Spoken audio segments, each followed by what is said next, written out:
Welcome to Season 2 with the Market Mystics, where we discuss and redefine markets, wealth, and trading on Earth as it is in heaven. Join us on the journey while we consider new possibilities with special guests who might just challenge a few perspectives. Get ready to dive in deep with your hosts, Joshua and Kim. Hey, everybody. Welcome back. How's it going, Josh? Welcome back. It's going really well. We had a really nice weekend, and today is like a beautiful day. So I'm ready to, jump into it, see what's going on, just enjoy the week. So we just met right before this meeting, we had a meeting with some of our partners in South Africa over some of the projects we're working on there. And it's fascinating to me because the vision for what's happening there is constantly expanding and growing. And the direction we thought it would go when we very first started has totally shifted. But I sort of feel like I think sometimes things are circular. And if you just wait long enough, it'll come back in your life. And so maybe what you were seeing when you thought you were starting something was you were seeing the end of it. And then you start it and it takes you what seems like a totally different direction, but you loop back around to it. And where I'm going with that is just that I feel like the direction we're going now could really lead to where we thought we were going to start. And so it just makes me think like, man, did God show us the end? And we were like, oh yeah, that's a really cool place to start. And he was like, no, hold on. You're not starting there.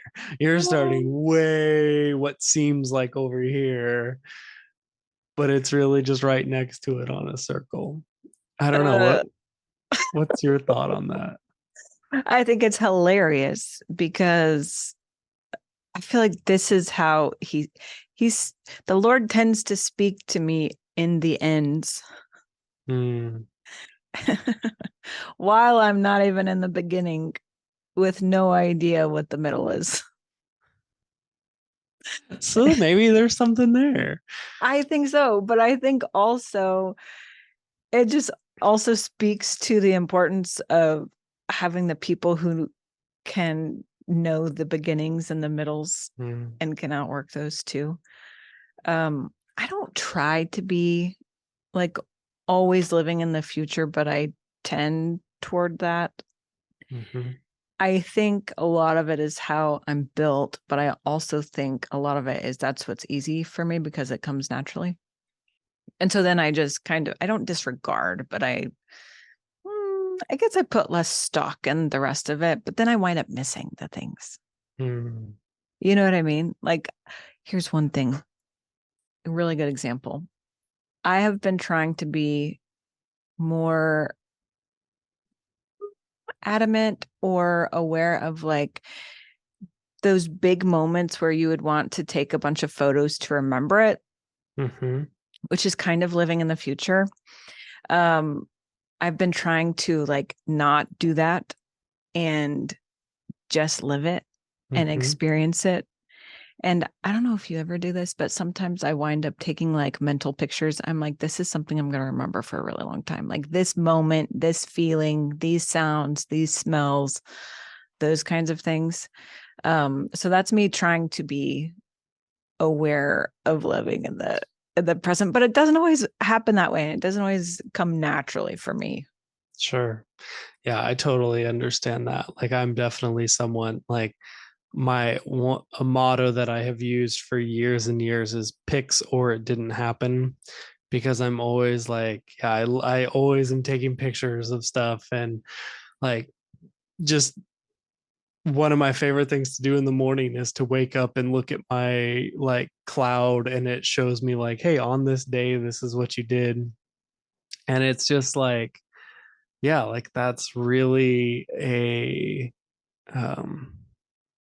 really a fascinating thing. Like, a year ago today, I was in Oklahoma visiting my now wife for like I guess it would be like our third date.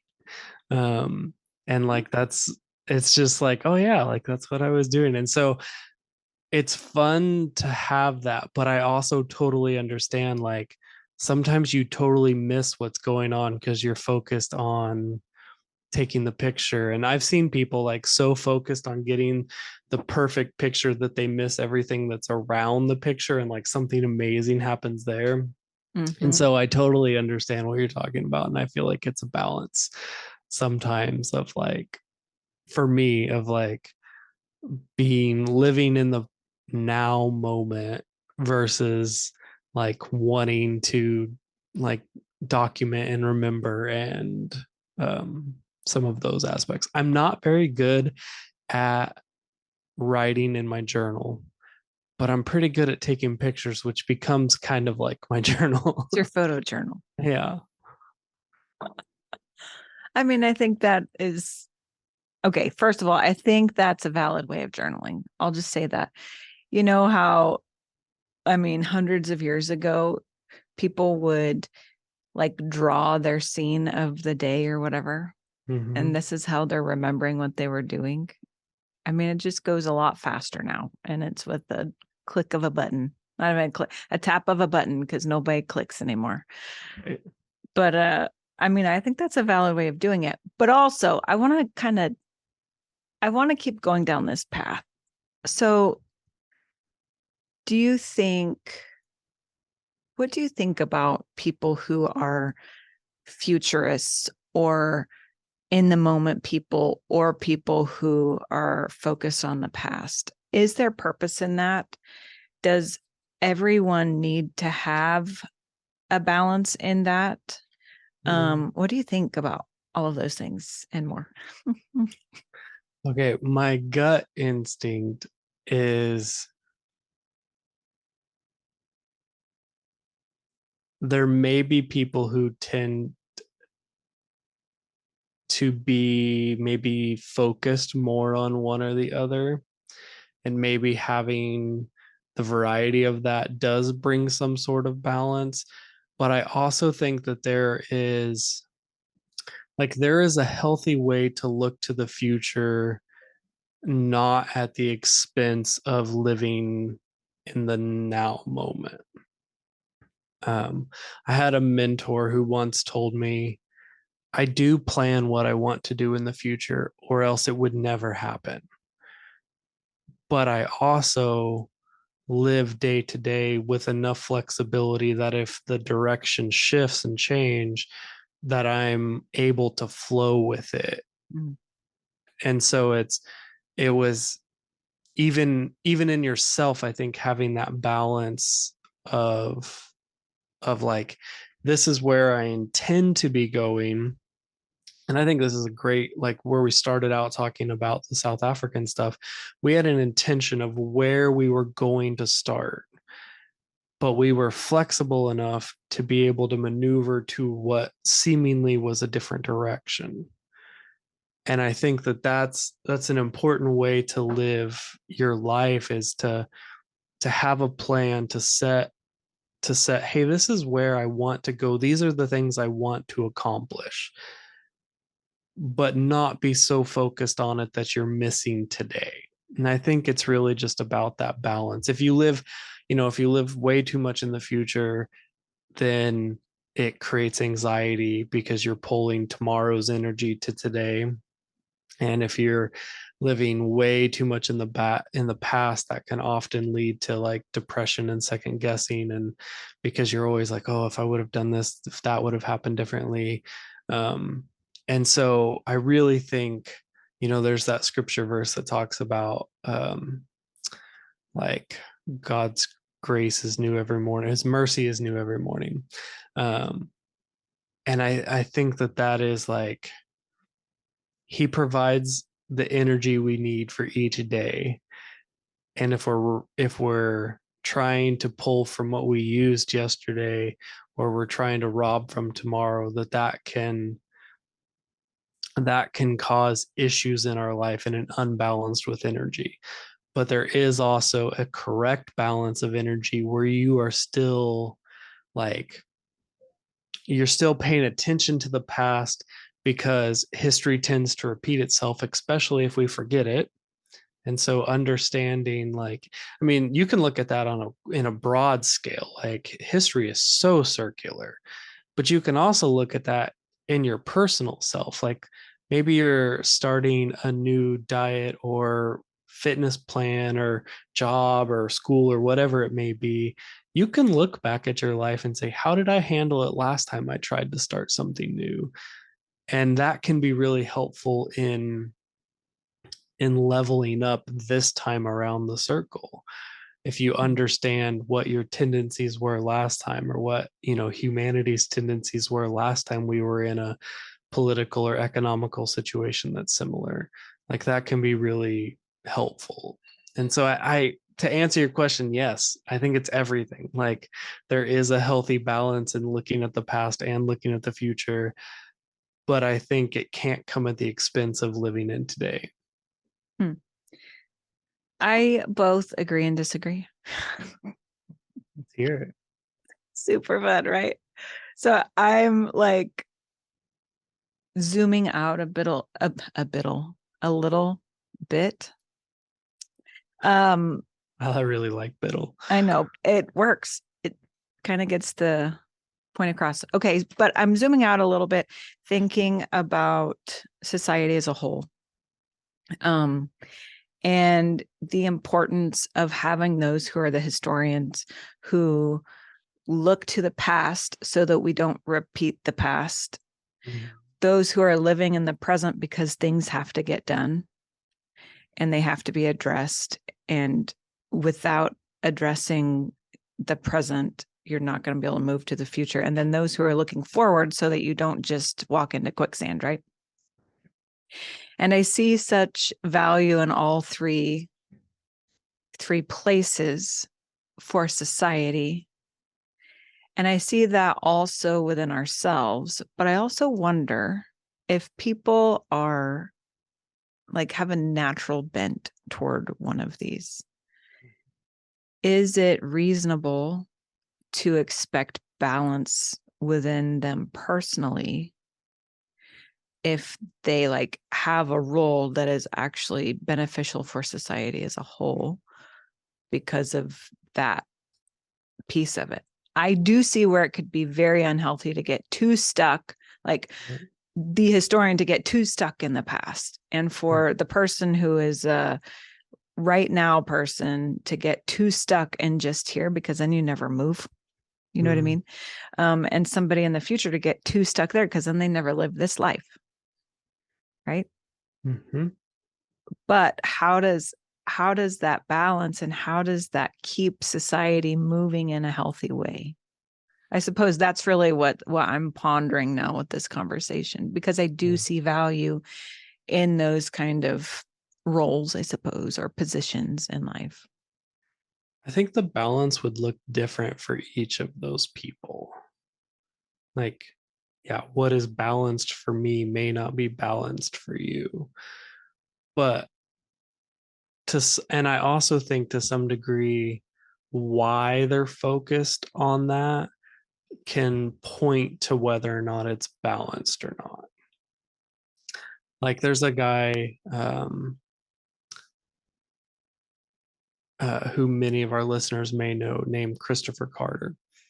And he was a very interesting person because he loved history, and every time I heard him speak, he was always talking about like these very old books and these very old stories, and he was very like he loved history because he believed it was important to understand where we came from. Mm-hmm. um but that came out of like fascination and like a healthy, I don't want to repeat this type of mindset. I've also met people who were obsessed with the past, um, but that came from an almost like, I almost want to call it like a trauma response where Mhm. the future was too scary or the present was too scary, so they lived in the past. They find comfort in what already was. Yeah. And I think those are two very different things. And so I'd agree. I think yes, there are people who are more going to be focused in one of those three areas. And I think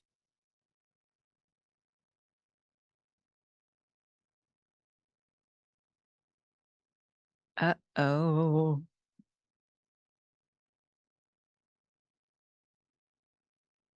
I think we've lost him.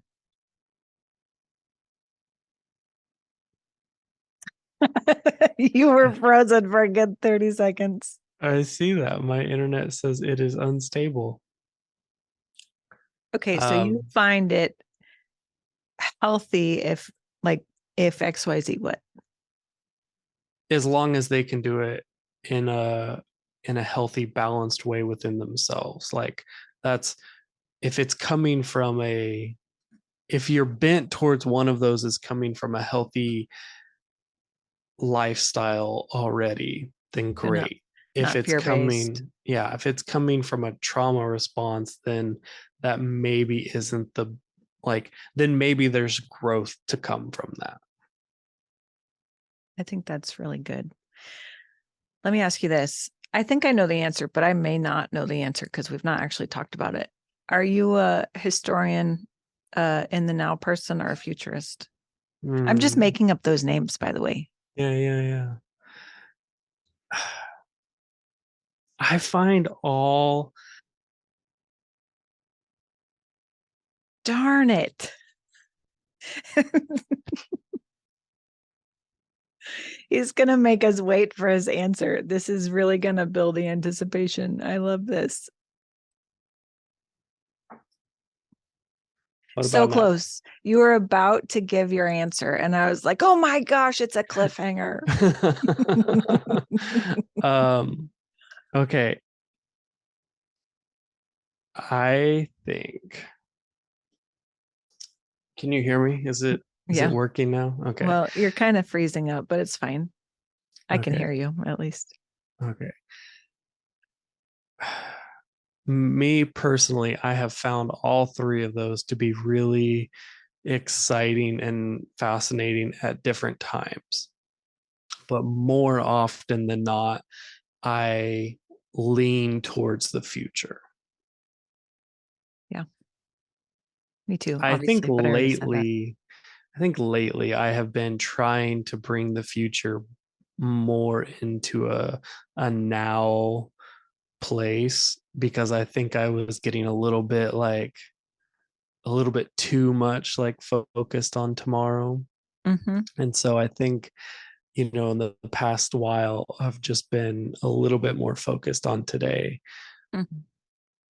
But I think in general, I lean a bit more towards looking towards the future. And that's, you know, that's part of our podcast. Like we were super interested in cryptocurrency because we think the financial system is evolving and changing and growing. And the projects we're involved in South Africa are because we believe that something is advancing there that can lead to change globally. And so, you know, I think just generally the things we're involved in point to, hey, we're focused on what's coming. But I don't think that that's at the expense of Yeah, today. agreed. I'm obviously a future person. I already said it before. And then I was thinking, because I'm sitting here, just like legitimately here I am in my life. Um, I always thought that this was a sign of like part of my personality in liking things to be organized or tending toward just going with the flow. However, I'm sitting here with my planner in front of me, and I never thought about it until we were having this conversation, which, by the way, was not planned, which is funny. But I really get a lot of value out of having a planner and writing down what is to come. And so I Mm, see what is on the billet and what is about to come down the pike. And that is super beneficial for me. And it is like I'd say comforting, but it's not really comforting. It's kind of centering for me. Yeah. And I now have to wonder, is that more toward that? Does it speak more toward kind of more being a futurist as opposed to somebody who lives in the present or in the past, as opposed to just simply liking to be organized? Mm. Do you know what I mean? And I've Mhm. not been in a terribly healthy place, just like within myself for the last, I don't know, 9 or 10 months or so. And guess how long it's been since I've done my planner? It's been 9 or about 10 9 or months. 10 months. Yeah, I think maybe that's your body responding to feeling out of balance. I think so. And I think in that way, it's not a healthy way for me to be more focused on the present. Mhm. You know what I mean? Just because I'm not well within myself and then I focus on the present doesn't mean I'm well balanced because I stop focusing so much on the future. Yeah. But that is a trauma response. And I think that there is a healthy way for me to be more focused on the present and like value what came before. Mhm. Um, but I don't know that I'm always there. Right. Yeah, that makes sense. But this is at least like, I feel like it's bringing it to the forefront. And I will be thinking about this week. I know this is going to happen. This week, I'm going to be thinking about, oh, why am I living in that part? Is this out of some sort of fight or flight response? Mhm. Or is this me actually getting some balance? Right. I think that's a good thing to just pay attention to when those things come up. What's the motivation of them? Yeah. If the motivation of, oh, I need to be planning this is out of fear, then you can pretty quickly say, oh, that's probably not the right motivation. But I think, yeah, paying attention to the motivation of what's going on, that's a big thing. It is a big thing. It is a big Mm. thing. And then it makes you be able to actually focus in those places in a more healthy and centered way that could Mhm. actually be beneficial for you personally and for society. Yeah. Like if we're looking at micro and macro, like we were a bit ago, I think those things are all true and valid. And if you can be aware that there are these different kind of stances and positions that people take, it might be a lot easier to hear people who are in a different position talk about perspective from that position. You know what I mean? Mhm. Like people who are like, I'm sure that if you are also a futurist, you've heard people who completely live in the past and you're like, get with the times. Like, come on, we're moving Uh-huh. forward. Uh-huh. Right. But there is benefit in it because there are those patterns that we don't want to repeat. And that absolutely, if we don't pay attention to that stuff, we will. Right. Mhm. I don't know. Anyway, I think that's really good. I would, we've been getting some more and more movement on our Discord community, a little bit more interaction, a few more people joining. I would love if you guys dropped a comment either on Discord or in YouTube of maybe one of your favorite historical books or and one of your favorite future books. Um, just so that we can see like, yeah, what like how do you as a listener, where do you tend to lean? What's something you find fascinating that you're into at the moment? that's good. Now I'm going to have to think about that too. That's good. Also, did you know we do book clubs? We're trying to get it going, right? It's true. We like to read books and then talk about them because sometimes it's better, especially when they're super thought provoking, to be able to just Mhm. mull that over, which also might be a personality trait. We were kind of talking about this yesterday. I tend to Yeah. be like, I like to talk through things. That's how I think through things, is outwardly. Not everybody processes that way, but I do, which is also why a podcast makes sense. That's true. Yeah. Uh, Okay. I think that's enough for today. Sounds good. All right. We'll see you guys soon. Yep. See you. Bye. Thank you for sticking around. Listen for new episodes every Monday and Thursday. Find us on all social media platforms by searching for Market Mystics. Don't forget to follow and subscribe. Visit upperroomcd.com where you can find more information about the hosts, projects, and guests.